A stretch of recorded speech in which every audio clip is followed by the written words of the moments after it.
Blessed are the peacemakers, for they shall be called the children of God. I'm sure that most of you recognize this particular verse.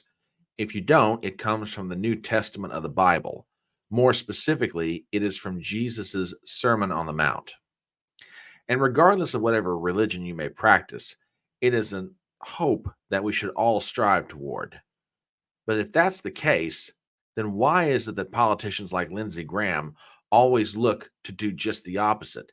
And more particularly, why are they trying to ratchet up the tension on an already unpeaceful situation? Wonder what I'm talking about? Hold on, folks. We're going to get into all this in just 1 second.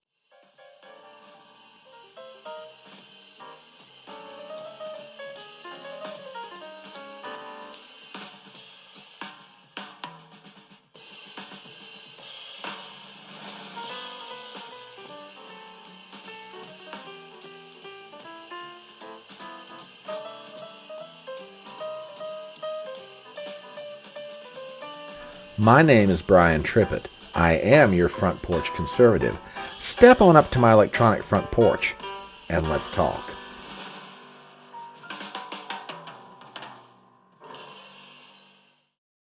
Over the weekend, U.S. Senator Lindsey Graham, Republican from South Carolina, went on Meet the Press to discuss the current crisis unfolding in Israel as it relates to Hamas and all the events going on in the Gaza Strip. And I'm not going to lie to you, my audience, this interview made me angry. It made me angry for so many different reasons. But I guess above all else, if you want to see a true example of what a neoconservative foreign policy position looks like, listen to the things in this interview, and it should just help you to understand why this country is in the position that it's in. Now, every so often on my channel and in my videos, you'll hear me throw the term around neoconservative, but I don't think I've gone on to explain what that means. Now, people will define it any number of different ways, but there's sort of a broad definition of what neoconservatism stands for. And that's kind of what I'm going to show you here before we go into listening to clips about this interview and me giving my criticisms of Graham. So let's start with Wikipedia. Neoconservatism is a political movement that began in the United States during the 1960s during the Vietnam War among foreign policy hawks who became disenchanted with the increasing pacifist Democratic Party and with the growing New Left and counterculture of the 60s, particularly the Vietnam protests. Neoconservatives typically advocate the unilateral promotion of democracy and interventionism in international affairs grounded in a militaristic philosophy of peace through strength. They are known for espousing a disdain for communism and political radicalism. Many adherents of neoconservatism became influential during the Republican presidential administrations of the 1970s, 80s, 90s, and 2000s, peaking in influence during the administration of George W. Bush, when they played a major role in promoting and planning the 2003 invasion of Iraq. Prominent neoconservatives in the George W. Bush administration included Paul Wolfowitz, Elliott Abrams, Richard Pearl, and Paul Bremer. Okay, that gives you a broad idea of what neoconservatism is. The idea that we are going to promote democracy around the world, and if we have to use our military to make that happen, we're going to. Does any of this sound like the justifications that were used for the war in Iraq in 2003? Does any of this sound like the justifications given for using military in Syria when we're currently not at war with Syria or any other number of places around the world? See, or let's even get more particular than that. How about our giving money and munitions to Ukraine to fight a proxy war against the Russians?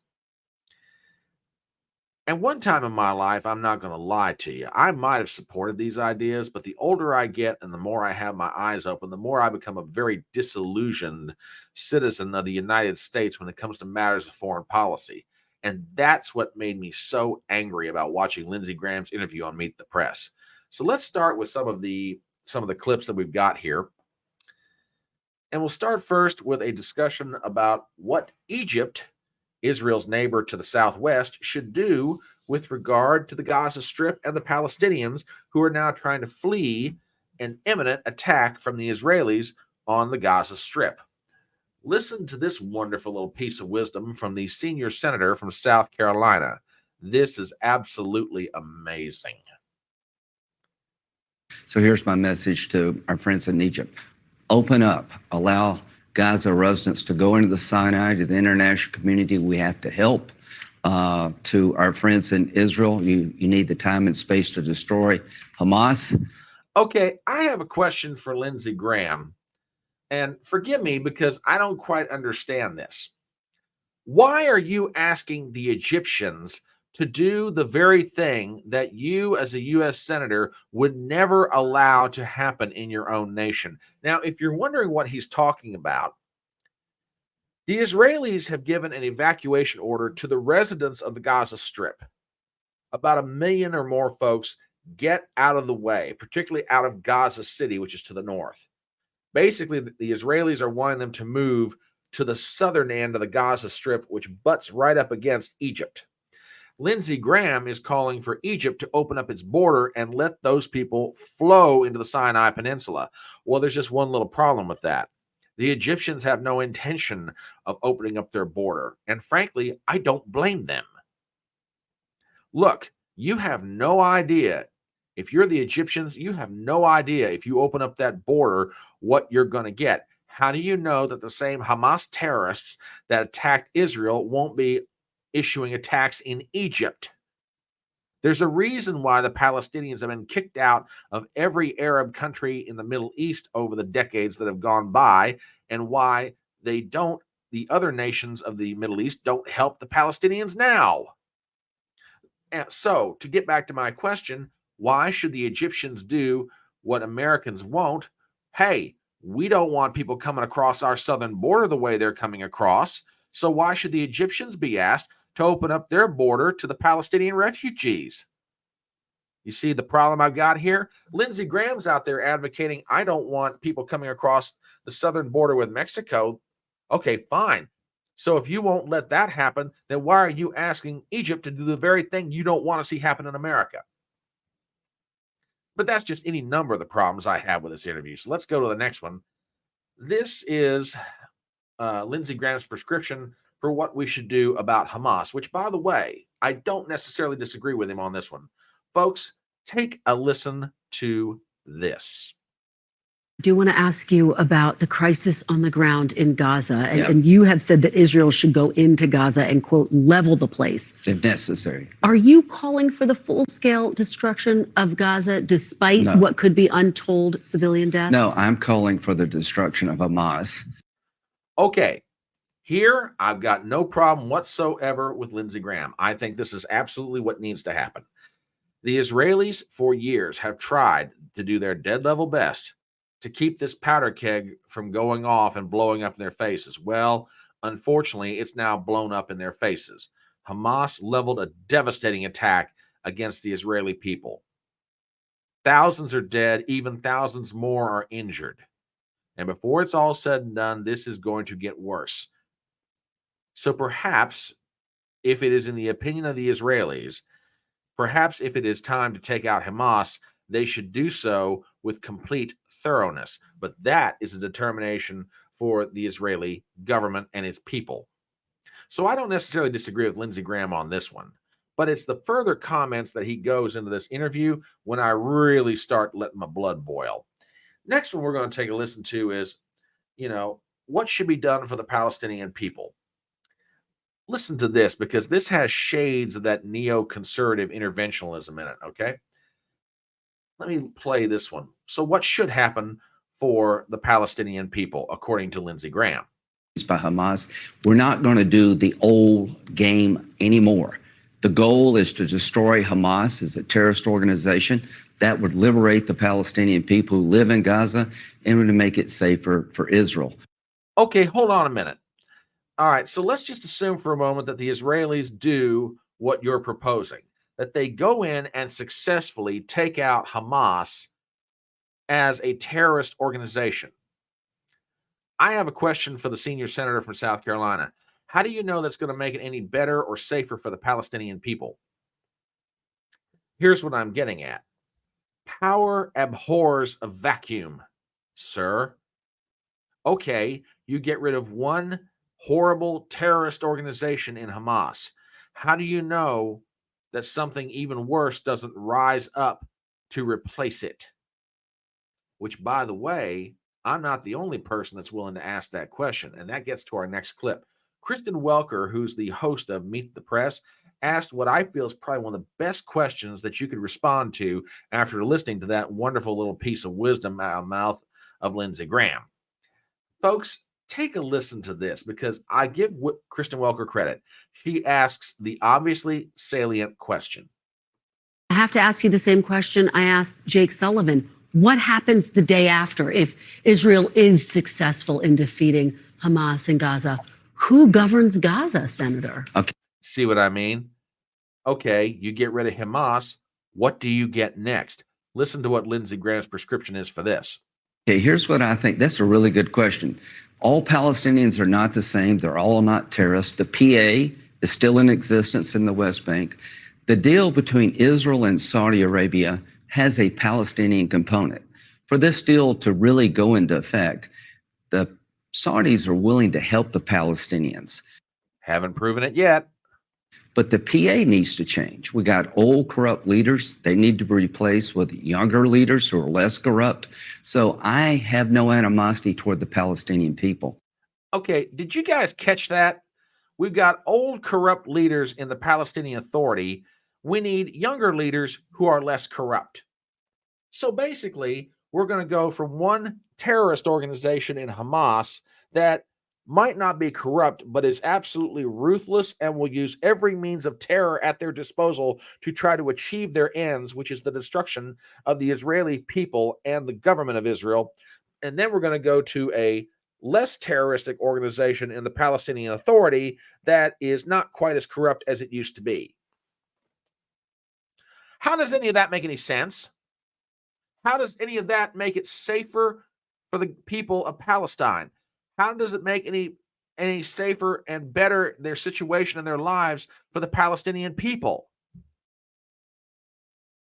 Okay, we intervene, or we help intervene, I should say, and we're basically going to replace a group of terrorists who are the current rulers of the Gaza Strip, which, by the way, the Palestinian people voted for this back in 2006. So we're going to replace them with a not quite terrorizing, but just as corrupt organization in the Palestinian Authority. That makes not an ounce of sense whatsoever. But lest you think that I'm being exceptionally harsh on the gentleman from South Carolina, it's this last comment that absolutely sent me over the edge.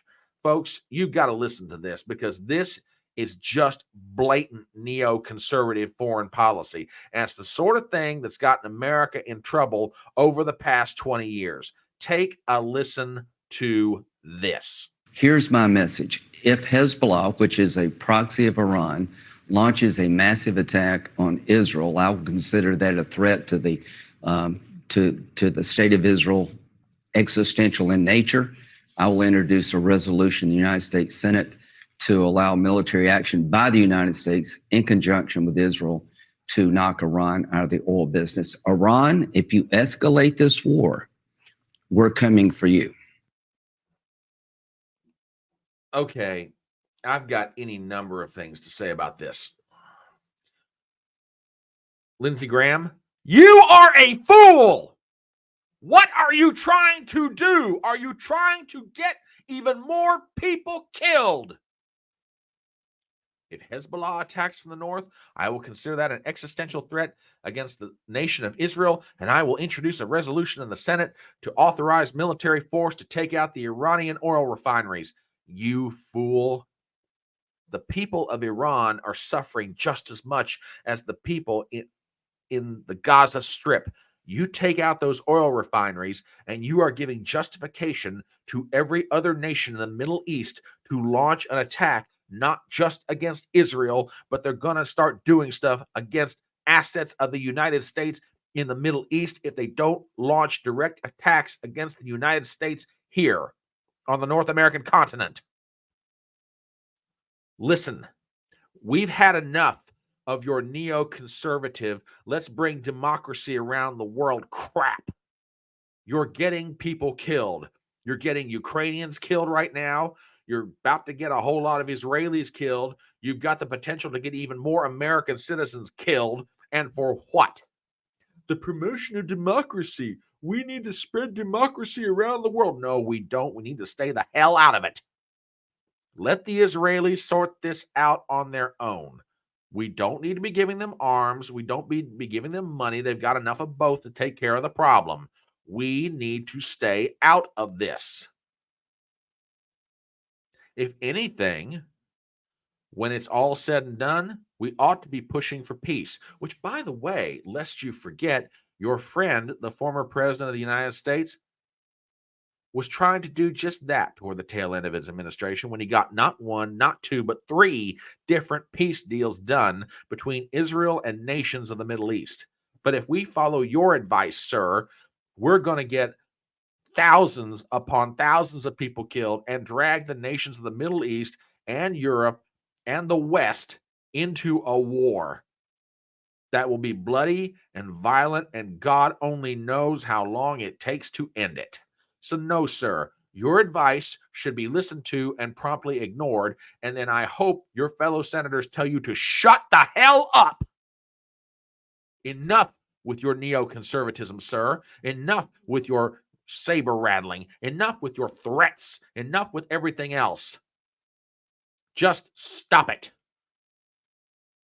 I pray God that from an intellectual standpoint, your ideas and your philosophy go the way of the dustbin. We need a foreign policy that is based in realism and non-interventionalism. And I hope to God that more senators get elected who have espoused that philosophy than espouse yours. But that's what I think about it. What do you think? As we start to wrap up this video, please do me some favors as always. Number 1, if you're not a subscriber to this channel, please do so. Number 2, please leave a comment below. I would love to know what you think of the Lindsey Graham interview and my comments on it. Number 3, please hit the bell for notifications. I want to make sure you're always aware when new material is coming out. Number 4, please share the video around. And finally, please give me a thumbs up. My name is Brian Trippett. I am your front porch conservative, and I'll see you next time.